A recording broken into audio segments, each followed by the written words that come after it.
Top dogs in the Southwestern Athletic Conference appear to be the FAMU Rattlers. But I'm just gonna say that last game kind of showed us some things. So, and then also, look, y'all better watch out for that girls volleyball team. They got something cooking right now. Y'all already know what's up. I'm 3 minutes late, but it's still, it's Fangs up. Yeah, baby, you know what time it is. Now let's get it started. Are you kidding me? Unreal! While our HBCUs are mostly known for academic rigor, community, they also know how to turn up. Does he have it? Yes, he does!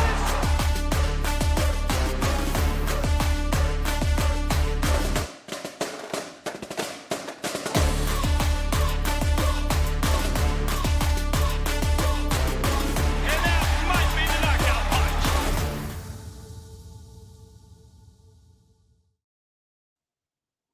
All right, HBCU Digital Network. This is home to Herb Stewart and the Black Techies, also home to the Fangs Up podcast. Man, look, if you were able to rewatch that game last night, you're a real one. Because I tried to rewatch it this morning, and that thing is darn near unwatchable. So we gonna still talk about the game, still talk about the aftermath of it.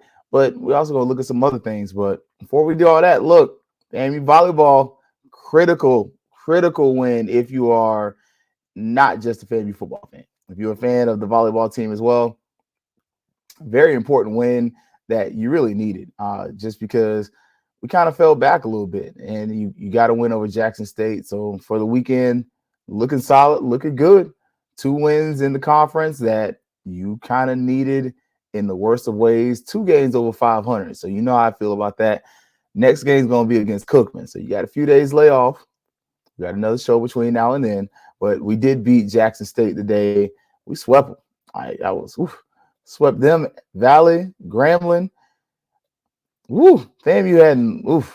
Last time we lost a set was against Alabama A&M. That was where we just lost the whole match. So we're going to finish up the season against BCU at the Lawson Center. Hopefully senior night type vibe. So we're going to be able to see what that's looking like, what that is going to be hitting on. So a couple good things going on. Also, golf team, they got some stuff they're working on right now. Hopefully we can kind of get some stuff really popping with that. But, just keep your eyes out, man. FAMU Athletics is doing what they do. So they just finished that Bridgestone event, and they're going to be off for a few months. So, but, man, last night, them cardiac rattlers. So, look, that's one time for the volleyball team. Get your brooms out, sweep. Appreciate it, Tamar. But look, when you're looking at last night's game, and I did watch. I got through the first half. Look, it wasn't just you. The quality on that video was trash. That was terrible video quality. And how much of that was on ESPN, I'm not sure. How much of it on was Alabama A&M, not sure either. But I will say, without a shadow of a doubt, that was terrible video quality. Now the announcers were solid. Like, we definitely had the Valley game where they need to bring back our uncles. If they still are walking on this side of the dirt, bring them brothers back, because they had one guy play-by-play for Valley. It was too much. This game, the play-by-play was solid, but the video was trash. I mean, it was pretty bad. So it wasn't just you. It wasn't just your TV. Wasn't your Xfinity Spectrum, whomever you got, Apple TV, whatever, YouTube. Wasn't them. The quality was the quality. It was bad. So, and it was the crazy part when you're watching the game is when you looked at the other games, you're like, I watched the Southern game, I watched the Florida State game. I kind of hinted about yesterday. It was clear. Like, I was watching those games, like, oh, this is good.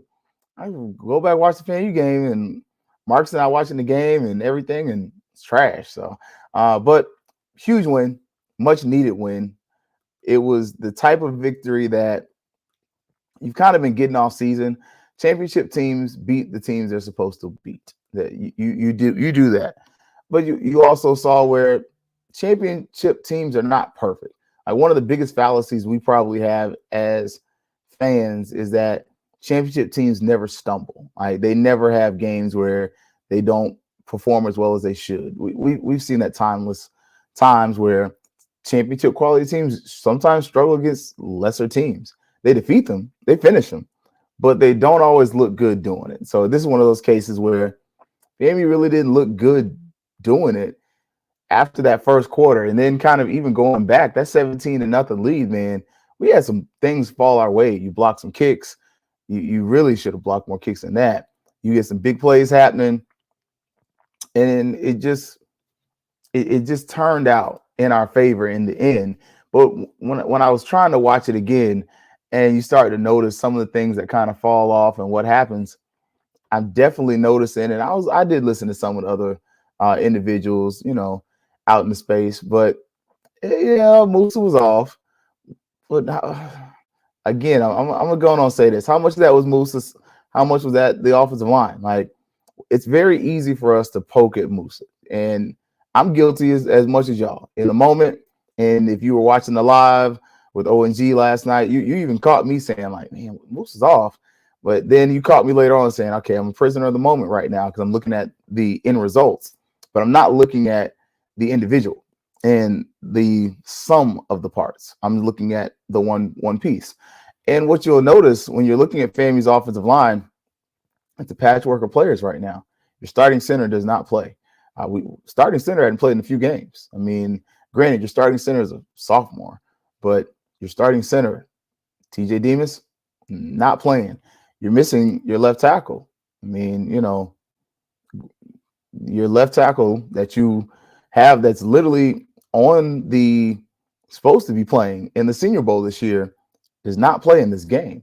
So you're starting to look and notice that the injury monster, he's been hacking away at FAMU in a way that, it's football. Like, it really is. So let's not act like FAMU's being unfairly treated. But what you can say is that the injury monster is definitely creeping at FAMU at some key positions. We saw some defensive linemen go down during the game. It's the nature of playing a physical game where every time you're hitting somebody, it's kind of like a car crash. Like, I mean, it's Jalen Goss. So Jalen Goss, he is not played in a few games. So you start to see that, and Willie Simmons has hinted at this before, where we're talking about the offensive line and the continuity and the lack thereof at times and how that affects your success on plays. And we saw it. We definitely saw it. We saw where, was that Grable? Man, he was getting worked for a little bit, like he was having a tough time in that setting as a tackle. And honestly, the question for me going forward, and this is my eyes. I have not rewatched the whole game, but do you want to, moving forward, maybe move him to a guard? That's just one of the things to consider, because he was struggling at tackle. He's got the arm length when you look at 6'4", 315, presumably. But maybe if you switch him to guard, maybe he does better. Just a thought, putting it out there. Again, it's not a harsh critique of the student athlete. That's just a thought. So if you see me in the street, man, I'm not trying to bash you. I'm just offering what I'm thinking as a possible solution going forward. But he did struggle a little bit, and it was one of those things where he got a couple penalties, holding penalties, and you're like, man, come on, Doc, I need you to do better. And it was just also affecting Musa, though. When you're looking at watch him in the first half, especially in the pocket. He doesn't get as comfortable after we get up 17. Like, while we're up that 17-0 lead, Musa's comfortable. But that interception happens. And as soon as that interception happens, all of a sudden the train kind of gets off the tracks a little bit. And some of that is just he didn't seem to step up in the pocket quite as well, just from my watching of the game. Whereas in the second half, Musa stepped up in the pocket. Musa ran around a little bit more. We put Musa in motion. We ran play action plays. We ran a boot leg once or twice, wherein Musa was able to throw on the run. But it just seemed like we did some things to move the pocket that affected Alabama A&M's ability to blitz our quarterback. And that's just some things going forward that I think you're going to have to do more of, just because we've seen where Moose is comfortable throwing on the run. He's not a statue. I've been telling y'all for the better part of 2 years at this point that Eight's not a statue. Eight can run. I don't need him lowering his shoulder, but he can run. And we actually saw where he ran for a first down and extends the drive, and it really worked out. So when we're looking at the end result for this game, yeah, FAMU does win, but I'm definitely looking at that offensive line, and I'm asking the question of how have the injuries really adversely affected the team? Because that's just something I'd be looking at. And one of the things that I'm really going to ask the question of, and I stated this, and I told y'all this up front, and Coach Simmons said something similar. You've accomplished every one of your goals for the season. You're in the SWAC championship game. You're hosting the SWAC championship game. The only thing left is to beat Cookman. So for this Lincoln University game, how long do your starters play? Because we actually saw what happened where your defensive starters were on the field too long. And one of the things that happened was you had some injuries start to happen because these players were out here when drives could have ended. I'm just saying, and I'm going to say this before we get there. This is a game where for Lincoln, I ain't gonna say don't start him because it's senior day. You got about 40 guys that are gonna get celebrated, but I'm gonna say it like this.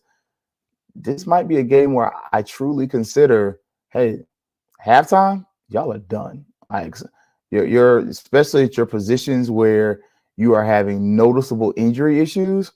The offensive line, I'm staring at you. Look, I'm reaching into I'm pulling out the clip on that one. I mean, I'm going deep into my depth chart in that area just because you got the Florida Classic the next week. We know what the Classic means, but we also know where Cookman is. You also know that Cookman's physical. Lincoln, they just played a game against, I believe it was Southeastern Utah. They don't only play HBCUs, but you can actually see that in that game, in this game here. It's a team that's overmatched. They've been overmatched all season. And it's a game where I'm not going to give you the line of this is their Super Bowl. It's not. But this is a game where they're probably looking forward to the experience and the opportunity to come to FAMU. You know, look, ain't no woman like a FAMU woman. Look, I'm just telling y'all, like they look different on the hill, especially when you ain't used to seeing that. So look, I need thick 36 on the sideline somewhere because I need you to distract some of these boys. We might get a pick or two. But I'm just saying, like, these guys are definitely looking forward to that environment, that atmosphere. And it may be a little subdued because some of y'all going to be like me, like, you know, for the Lincoln game, I'm going to stay home for this one. But I'm going to watch it. I'm going to do my Rattlers Plus. I'm definitely going to be, you know, but am I going to drive the 3.5? And no, not this week. And a lot of y'all are similar to that because you know the SWAC championship's coming. You know them tickets is coming. You already know what's up. So it's going to be interesting to see how we do that. But we also saw from the running game. Like we saw where, again, I told y'all, FAMU's got running back 1. I think running back 2 is Dean. All right, don't get me wrong. I like Yant. I think Yant is a good back. I really want him as the goal line back, though, and more so than anything.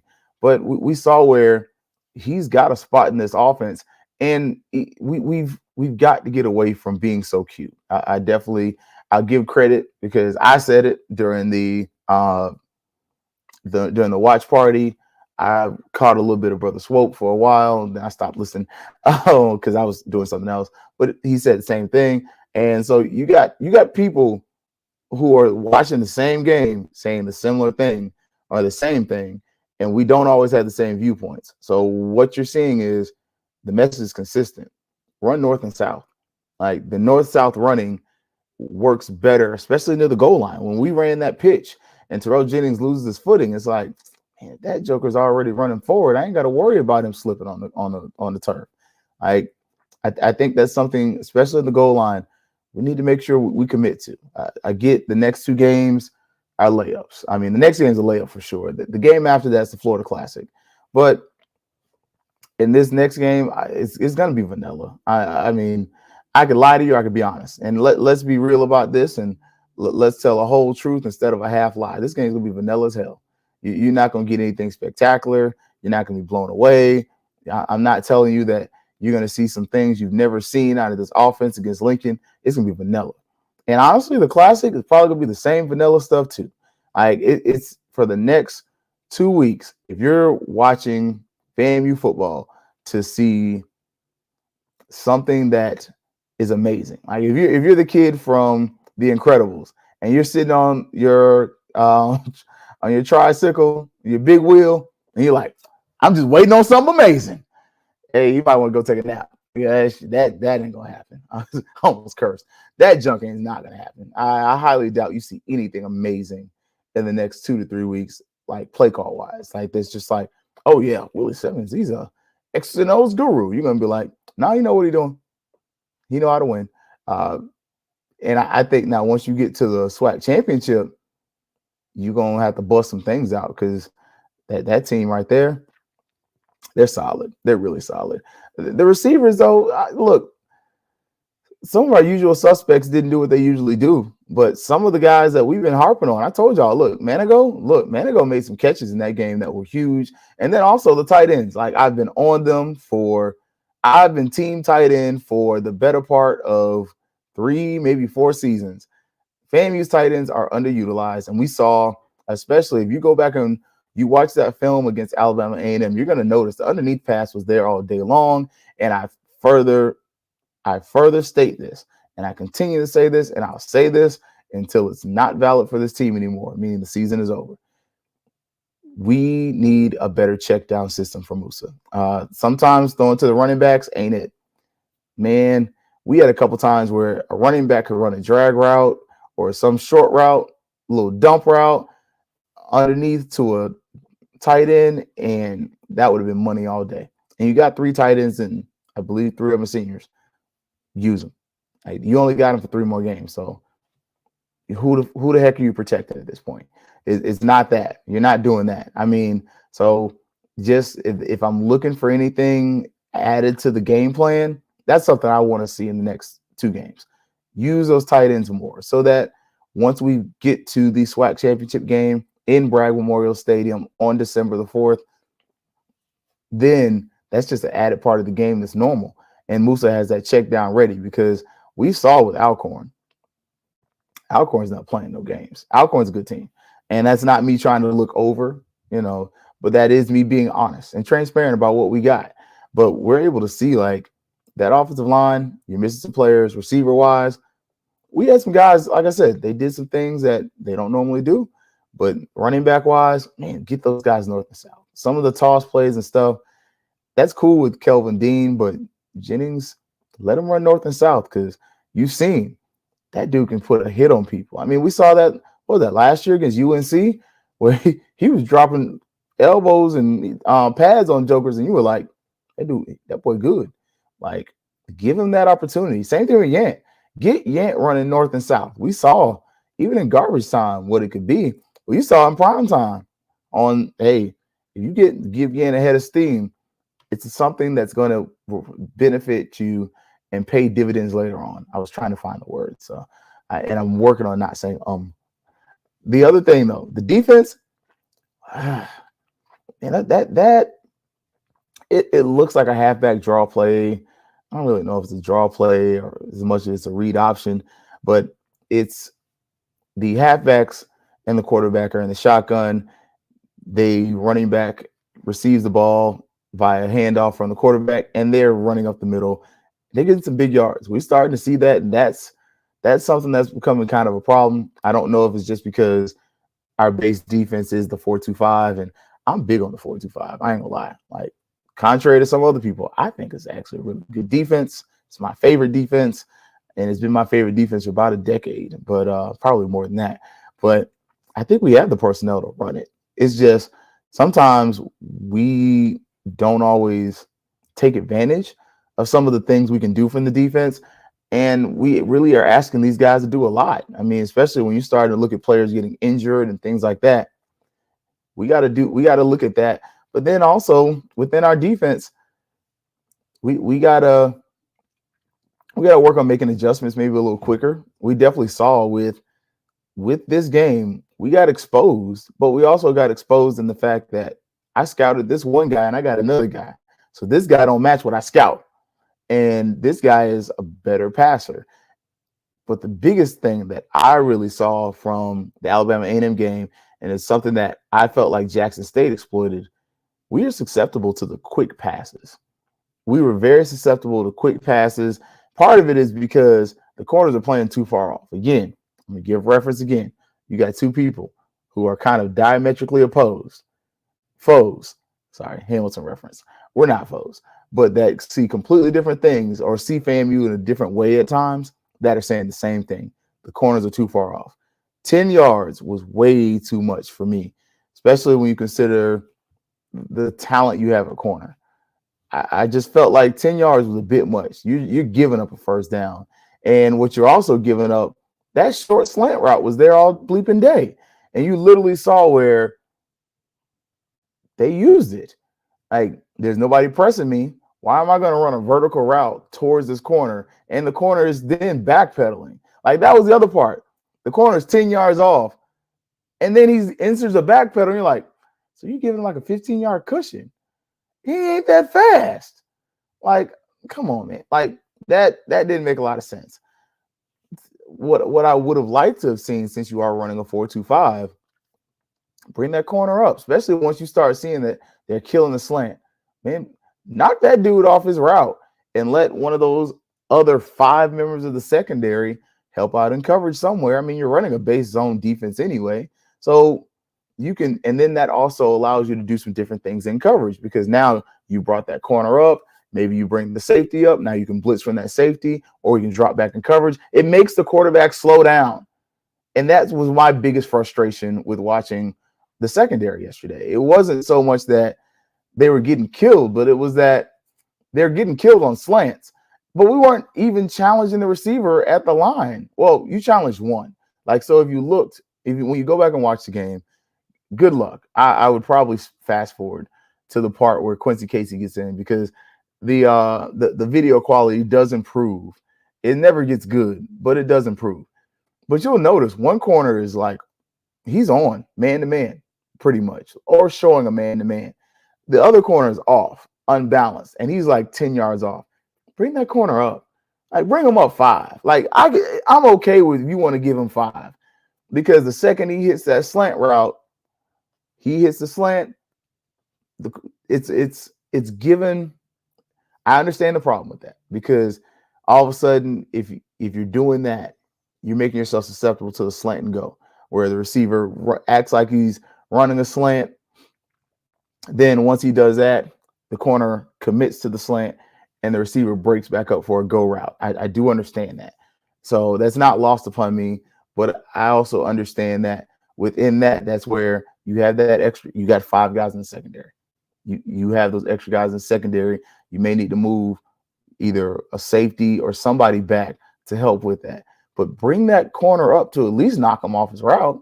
I mean, if you got both corners up there knocking him off his route with the defensive line that you have, that allows your defensive line to get additional penetration. We also saw where it appeared, and I got to give credit to Marcus. Marcus saw this before I did. Anthony Dunn doesn't come in until a little later in the game. I didn't ask Willie Simmons about that. I should have, but I didn't. But you start to see that, man, if we had challenged those receivers at the line of scrimmage, and maybe that's something you just don't want to put on film. Like, maybe that's something for the next 3 weeks. For these couple of weeks of the season, you're just not going to put on film, so that when Alcorn's looking, they're like, oh, they're not going to try us. And then you do it in the game, and it's like, oh, crap.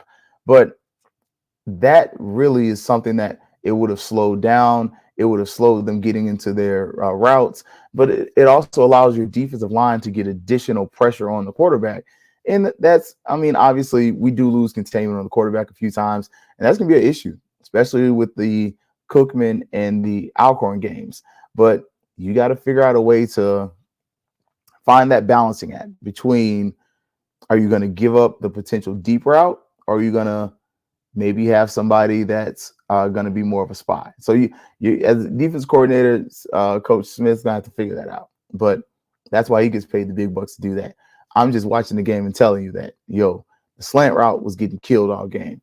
Now, with that, man, our linebackers, and I'm with Isaiah Major. Look, I don't know what the stats people were doing, because I feel like, he probably got cheated on a few tackles. I'm just going to say that just because I'm biased and extremely biased. But we also saw where FAMU's defensive line, man, Um, look. Tamara said, I was wondering if not putting plays on film was intentional. I believe it was. I believe it is. Let me not say was. I believe it is.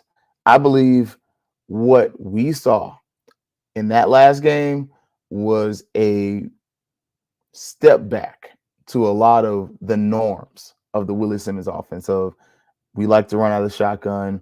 We like to do this out of the shotgun. He's wearing shotgun on his shirt. Like, it's just literally not. I really don't think, Tamara, to answer your question, I don't think you're going to get anything new in the next 3 weeks out of FAMU football. I don't think you get anything new until December 4th. So for the next month, you get nothing. And you're going to get nothing, and you're going to like it. Because as long as we win the games, I really think it's intentional. I didn't want to ask that question just because I don't want him to be like, well, you can't show him everything. Like, no. Let me get the lighter side of things. But I think it was a method to the madness. It was intentional. I feel like some of it was also you're maybe trying to save a few players, trying to make some decisions on if you're going to redshirt some guys or not, especially those that are injured. Look, I think you were kind of vanilla in that game too. Like, yeah, you run some reverses, but the reverses are a known thing. We're still trying to figure out the wheel route, which Xavier Smith's not walking back to that door. So, I mean, unless you can get Burke to get comfortable running that route, or maybe Riley. And Riley, he's gotten a little more consistent the last couple of games. I think those are the guys you want running that route. But I digress. I think it's intentional. I really do. Now, special teams, look, can we say this is probably the best special teams game we've had in a while? I mean, no block kicks. You didn't really have too many long kick returns. You do block a kick. A field goal team was solid. Like, special teams, this is probably their best game. And it was just one of those games where by the time you get to the end of it, though, you can definitely start to see that there's some glaring weaknesses that we have that were either shown on purpose, back to Tamara's point, whether it was intentional or not, to show some of those weaknesses, I'm not sure. But others, because has Musa been electric Musa? Nah. Mm-mm. Mm-mm. Mm-mm. Nope. Mm-mm. Nope. Sorry. Had to blow that away. Mm-mm. He hadn't been electric, but he hadn't been terrible. He's been doing exactly what I asked. Don't lose me the game. Can he be electric? Yeah.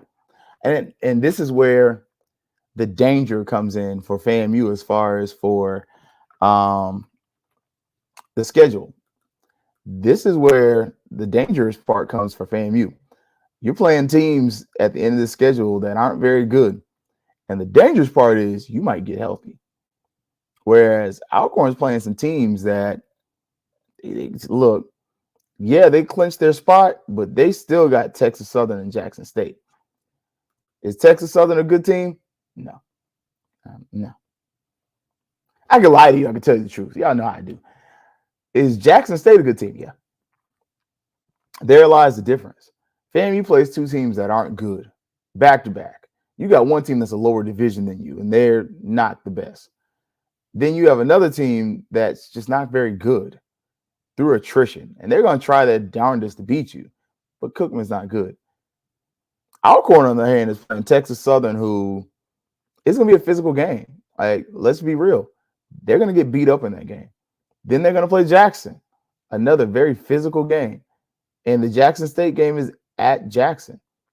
And the other benefit, Alcorn's got no more home games. I'm looking at their schedule right now. You're traveling to Texas Southern. You're traveling to Jackson. Then you're going to travel to Tallahassee. That's a lot of traveling. Now, granted, they get a little bit of bye time in there, so the bye weeks are going to benefit them. But at the same point, you get the same amount of bye time, but you get to pretty much be at home. You're at home for the last game, and you're 3 hours away in Tallahassee, Central Tallahassee. I'm petty. Like, just saying, like, you can't lie. You can't make this stuff up. So you're going to get that couple week break. Everybody's going to get a chance to get healthy. But in that time, some of FAMU's players are going to get a month to get healthy. Like that can't be understated. You might get a whole month to get healthy, where the other team they get 2 weeks, and they're playing against really good competition and physical competition. Because is Lincoln? Yeah, they're Lincoln.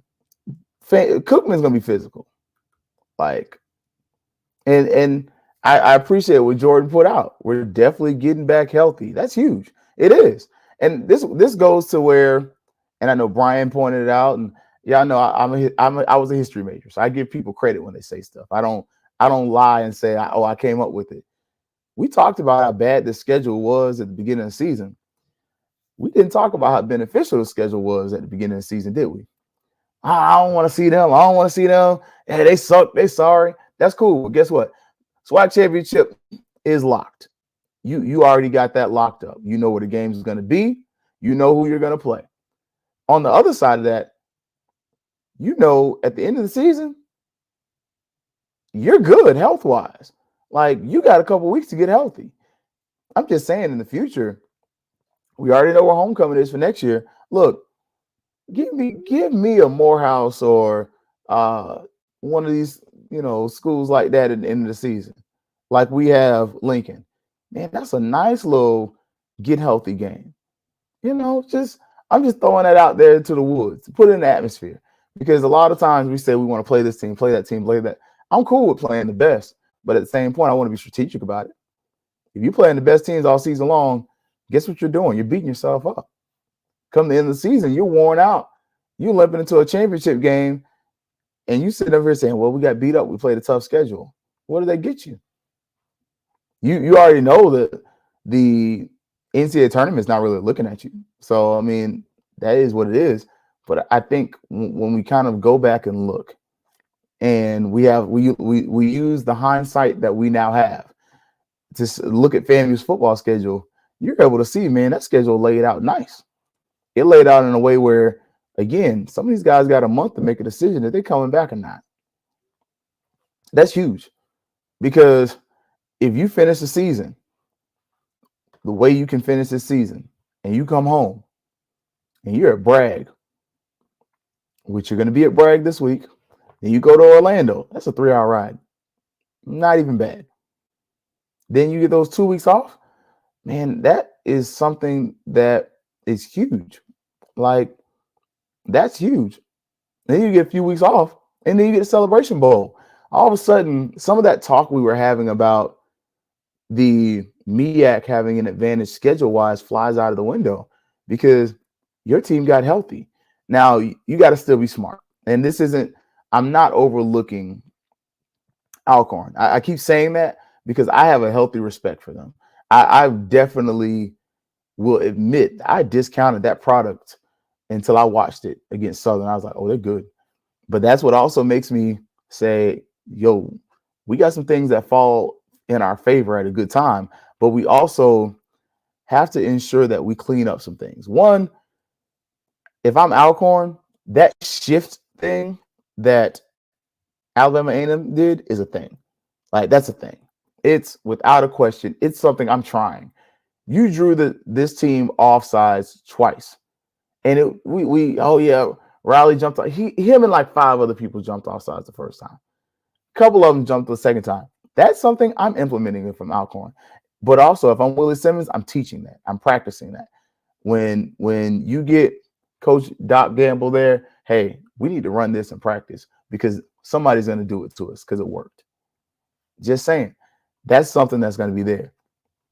The other thing, though, I'm shoring up those short passes. We're going to talk about them, and we're going to figure out, hey, am I going to have death by 1,000 cuts, or am I going to potentially, and this is one way that I think you could potentially work that that slant route is have the corner, do like we call it bump and run, but you're really bumping the corner, then bailing to your zone, bumping the receiver and then bailing to your zone. Press the receiver, then bail to your zone, have your quarterback spy where he needs to be, but have him understand that, yeah, you're spying, but you're keeping an eye on that receiver. Granted, can you have spies everywhere? No. But can you still have that, hey, to the largest side of the field, whatever side is larger, obviously, 50, 53 and so many yards wide. But whatever the wider side of the field is, that's where I'm putting my spy at. And that spy is also going to have that responsibility of, hey, keep an eye on the quarterback. And if he throws this slant, I want you to jump it. And it kind of, just having that thought process. And that was just me like, man, I know what I said, but hey, wait. And thinking, this is something we can do to fix it. It's just, you got to make sure that you're understanding, because one thing Alcorn put on screen is that they're going to, on film, is that they run deep routes. Like, they torch Southern deep. You may have to adjust your coverage at times. You may have to shift your coverage so that you have a 2 high safety look instead of the normal 1 high safety that you get from a 4-2-5. It's just some of those things and intricacies that you can start watching on film and looking at, but you can start noticing. Scout yourself. Like, this week is not about Lincoln. There's nothing they can do to help you. You scout FAMU this week, to me. Like, I wouldn't treat it like a bye week, but I'd be darn close to it. Hey, this is what we didn't do right. This is what we did wrong. This is what we did right. Let's work on these things. Let's fix these things. Let's go out there. Let's dominate Lincoln.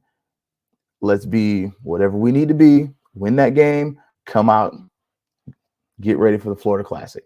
I think that's the mindset going in for that game. But then coming out of this game, you can't take too many of the pats on the back. Yes, you just got another trophy. You got a division trophy. That's really cool. That's really good. The job's not done. It's not. You are the SWAC East division champions. That's really cute. But you're not the SWAC champions. You have a divisional crown, but you don't have a conference championship. And you don't get the $1 million if you don't go to the SWAC championship. And that's really where we have to be. And you got to get healthy. Understand, you're going to play your most physical games of the season, the last 2 games. It's going to be 2 teams that kind of will like to run the ball. One of them has some big linemen. But definitely understand that these last couple of games, what they are and how to approach them. So I'm looking forward to them, y'all. And just kind of going back and watching the Alabama A&M game that I could watch, because I'm telling y'all, it's at that first quarter is grainy as heck. It's pretty bad. It's like watching Squiggle Vision when y'all folks used to steal pay-per-view. I never stole pay-per-view. I was a good Christian. Anyways, so look, I done repented for that, so we good. But nah, real talk though. Like, I'm definitely looking forward on Thursday, man. I'm gonna try to look at this Lincoln game. Lincoln played Southern. I sound like my children. Southern Utah, I believe. So we're gonna look at that. We're also gonna talk a little bit about Coach Simmons. I asked him some questions, and when I say talk about Coach Simmons, I ain't talking greasy bottom. That's my coach. But I asked him some questions like, hey, what about the growth of the program? Kind of how it changed from when you were first getting here to where it is now. And St. Clair asked him a follow-up question that really went to that. And it was kind of getting that perspective, him being the local kid. I mean, we forget. And I look, Coach Simmons, I hope you listen. I ain't going to never, not ever let you slide and let you be humble Willie. No. Look, go back and watch Willie Simmons at Quincy Shanks. That dude was a baller. Like, there were 3 dudes that was constantly on the news when Willie Simmons was playing football. And 2 of them worked for FAMU. Jason Davis, when he was at Florida High, and Willie Simmons at Quincy Shanks. Them jokers did everything but sell popcorn. Like, they were the guys. And I told Coach, I said, look, in high school, he was a man. He was like, he was trying to okay. Like, he was that dude, though. Willie Simmons was a legit high school quarterback. Like, he was a legitimate prospect. Really good quarterback. Like, went to Clemson. Like, and did some things at Clemson. Like, should have went to FAMU, but we're not gonna talk about that. But we will talk about kind of the growth of FAMU under the Simmons era, because this is the best era of football we see since Billy Joe was out there coaching. And to act like it's not is really to act like we don't understand or remember really the lost decade of Tallahassee. Like, you literally had a whole decade of sorry football. I almost cussed. I almost did. But you literally, between Florida State and FAMU, you literally had a decade of futility where both programs were just kind of trying to figure it out and just couldn't get right after a long history of dominance. Like, FAMU went from dominating the MEAC to stepping up a level, then came back to the MEAC, and it was like, what? Same thing at Florida State. Those last Bobby years were pretty bad. I mean, so, we're going to kind of look at that, try to look at some recruits too. Marcus gave the hint, yeah, I'm a little bit of a recruit, Nick, when it comes to FAMU. We're going to talk about some of these kids that got offered, and we're going to talk about what Lincoln is. I'm definitely going to watch the game. The game's on ESPN Plus. So y'all know me. I'm going to give you the stats like I got them and the facts. You can go look at the same source material I will. I'm going to look at that game and see what they show me, see what they put on film. Whatever they put on film is going to be on film. So, but for HBCU Network, this is Keith Hadley, Fangs Up Podcast. Make sure, check out Herb's Tour of the Black Techies. Check out Herb's Band Podcast. Also, check out what Herb is doing in the basketball space. Herb is a basketball fanatic. He loves basketball, especially HBCU basketball. He follows HBCU basketball the way I follow FAMU football and really HBCU football in Florida. I ain't gonna lie. When it comes to FAMU Cookman, I'm all over them too, but especially my Rattlers. But Herb is a guru and aficionado when it comes to that. So I appreciate it tomorrow. Look, I'm always thankful. Look, I love y'all. But as always, y'all, HBCU Digital Network, this home to Fangs Up Podcast. We'll be back here Thursday, 8:00 p.m. Like, subscribe, share, tell a friend if you care. Let them know, look, you ain't got to put no money in the pocket. You ain't got to put no checks in the kitty. Just tell them to like and subscribe and tell a friend. Look, let them know we about to do some things. And as soon as we find out some information about these tickets, I will retweet, let you know what I hear. You did see, I'll give credit to AD Sykes. Look, my AD is finer than yours, and sorry, it sucks for you. And she's the baddest AD in HBCU athletics, but in all of athletics, in my opinion. So, but she did tell y'all they are working on the ticket situation and everything like that. And we dropped some nuggets as far as our ideas and our suggestions, but be prepared to see that. Hopefully it will come out this week. As you know, if you don't know, and I learned this on last night on the post conference, the SWAC championship game is not a FAMU football game. It's actually a SWAC football game. I learned that from Willie Simmons because I inquired about recruiting, and we have students visiting for the SWAC championship, and Willie Simmons stated, no, we can't. They can come on and visit during that week, but we actually cannot have like a quote unquote recruiting visit during that time, but expect to still see some kids on campus. So since this is a SWAC game, FAMU's got to work it out between the SWAC. I'm pretty sure ESPN, NCAA, and everything else. So I expect that to come out and expect to see what these ticket prices are going to look like. Because to me, that's the next interesting thing. What are these ticket prices going to look like? This is a premium event, and hopefully this premium event does not carry too much of a premium price, because you do want your alumni, but especially your season ticket holders, to be able to support and be able to benefit from being at this event. So, but again, once we hear news, we'll definitely share it with y'all, from myself, the OAG Strike Zone, Parody, all of us who truly love and follow FAMU athletics. But as always, y'all, I said enough, but I gotta say this one more thing. It's gonna be Fangs Up. Yeah, baby, you know what time it is. Now let's get it started. Are you kidding me? Unreal! While our HBCUs are mostly known for academic rigor, community, they also know how to turn up. Does he have it? Yes, he does!